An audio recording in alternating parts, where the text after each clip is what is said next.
అందరికీ నమస్కారం. Once again welcome back to our YouTube channel.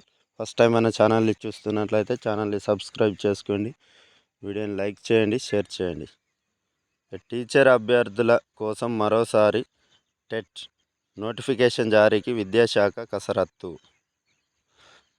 గతంలో ప్రకటించిన 5,089 పోస్టులతో పాటు కొత్తగా గుర్తించిన సుమారు 7,000 వరకు టీచర్ పోస్టుల భర్తీ కోసం త్వరలోనే ప్రభుత్వం మెగా డిఎస్సిని ప్రకటించనున్నటువంటి నేపథ్యంలో మరోసారి టెట్ నోటిఫికేషన్ జారీ చేయాలని ప్రభుత్వం భావిస్తోంది. ఇప్పటి వరకు టెట్ పాస్ కాని వారి కోసం మరో అవకాశం ఇవ్వాలని యోచిస్తోంది. మరోవైపు ఉపాధ్యాయులకు పదోన్నతులు కల్పించాలంటే టెట్ ఉత్తీర్ణత ఉండాలన్న నిబంధన కూడా ఉంది.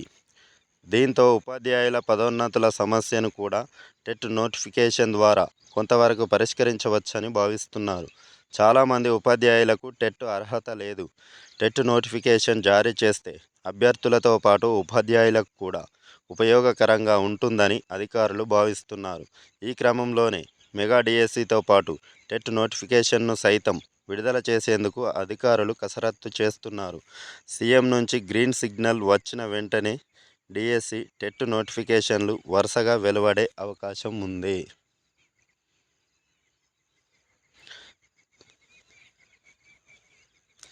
గ్రూప్ 1 ద్వారా 1,600 పోస్టులు భర్తీ చేయాలి.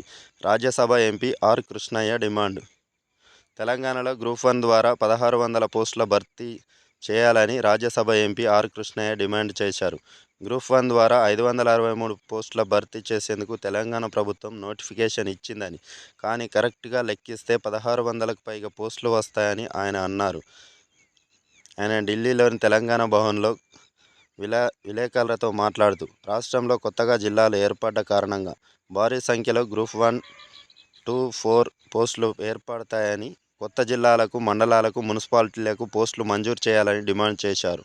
వాటిలో గ్రూప్ 1 పోస్టులు 50%, గ్రూప్ 2 పోస్టులు 30-40% డైరెక్ట్ రిక్రూట్మెంట్ కింద భర్తీ చేయాలన్నారు. ఒకే దఫా గ్రూప్ 1, 2, 3, 4 పోస్టులతో పాటు టీచర్, లెక్చరర్, ప్రొఫెసర్ పోస్టుల భర్తీ చేస్తున్నందున మెరిట్ అభ్యర్థులు ఈ పోస్టులన్నింటికీ ఎంపికవుతారని, ఒకే పోస్టును ఎంచుకోవడం వల్ల మిగతా పోస్టులు బ్యాక్లాగ్ కింద పడిపోతాయని తెలిపారు. ఇక 2 రోజుల్లో మెగా డిఎస్సి 11,700 ఉపాధ్యాయుల పోస్టుల భర్తీ. తెలంగాణ రాష్ట్రంలో ఉపాధ్యాయుల పోస్టుల కోసం మెగా డిఎస్సిని నిర్వహించడానికి 2 రోజుల్లో నోటిఫికేషన్ జారీ చేయడానికి రాష్ట్ర ప్రభుత్వం సిద్ధమవుతోంది. మెగా డిఎస్సి ద్వారా 11,700 ఉపాధ్యాయుల పోస్టులను భర్తీ చేయడానికి సిద్ధమవుతోంది. అయితే ఇప్పటికే గత బీఆర్ఎస్ ప్రభుత్వం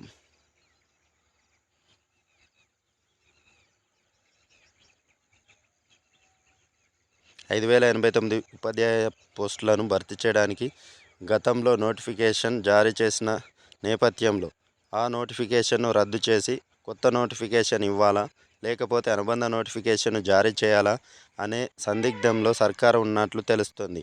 అయితే పాత నోటిఫికేషన్లో కొన్ని జిల్లాల్లో సబ్జెక్టు టీచర్ పోస్టులు ఖాళీగా లేవు. ఈ నేపథ్యంలో ఆ నోటిఫికేషన్ను రద్దు చేసి కొత్త నోటిఫికేషన్లో రాష్ట్రంలోని అన్ని జిల్లాల్లోనూ సబ్జెక్టు టీచర్ పోస్టులు ఉండేలాగా మెగా డిఎస్సిని జారీ చేయాలని యోచనకే ఎక్కువ ప్రాధాన్యత ఇస్తున్నట్లు తెలుస్తోంది. 2-3 రోజుల్లోనే మెగా డిఎస్సి కోసం కొత్త నోటిఫికేషన్ జారీ చేసే అవకాశం ఉన్నట్టు తెలుస్తోంది. కాంగ్రెస్ పార్టీ ఎన్నికల సమయంలో మెగా డిఎస్సిని ప్రకటిస్తామని నిరుద్యోగులకు హామీ ఇచ్చినటువంటి నేపథ్యంలో సీఎం రేవంత్ రెడ్డి ముఖ్యమంత్రిగా బాధ్యతలు చేపట్టిన తర్వాత విద్యాశాఖను తన దగ్గరే ఉంచుకొని మెగా డిఎస్సి ఏర్పాటుకు చర్యలు తీసుకోవాలని విద్యాశాఖ అధికారులను ఆదేశించారు. గతంలో ఉన్నటువంటి ఖాళీలతో పాటు పదవీ విరమణ, ప్రమోషన్ల ద్వారా పొందే ఖాళీలను కలిపి మొత్తంగా గతంలో డిఎస్సి ప్రకటించి 5,089 కంటే అదనంగా మరో 6,000 వరకు ఉంటాయని విద్యాశాఖ అధికారులు తేల్చారు. దీంతో అదనంగా ఉన్నటువంటి 6,000 పోస్టులతో కలిపి సుమారుగా 11,700 ఉపాధ్యాయుల పోస్టుల భర్తీకి మెగా డిఎస్సిని నిర్వహించే అవకాశం ఉన్నట్లుగా తెలుస్తోంది. 2-3 రోజుల్లో నోటిఫికేషన్ జారీ చేస్తే నిరుద్యోగులు గతంలో నిర్వహించిన డిఎస్సిలను పరిశీలించిన అధికారులు ఇదే విషయాన్ని చెబుతున్నారు.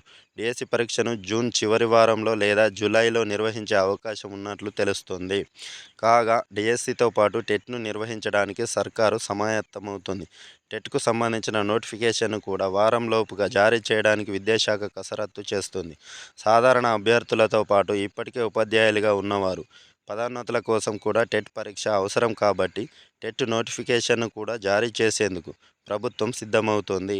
ఇప్పటికే ఉపాధ్యాయులుగా ఉన్నవారు ఎస్ఎస్సి పరీక్షల నిర్వహణ అనంతరం నిర్వహించే మూల్యాంకనం కూడా వెళ్లాల్సి ఉన్నందున ఈ ప్రక్రియ ముగిసేసరికి ఏప్రిల్ చివరి వారం లేదా మే మొదటి వారం అయ్యే అవకాశం ఉన్నందున మే నెల 2వ వారం తర్వాత టెట్ పరీక్షను నిర్వహించే అవకాశం ఉన్నట్లుగా తెలుస్తుంది. Okay, thanks for watching. Please subscribe my channel. Thank you.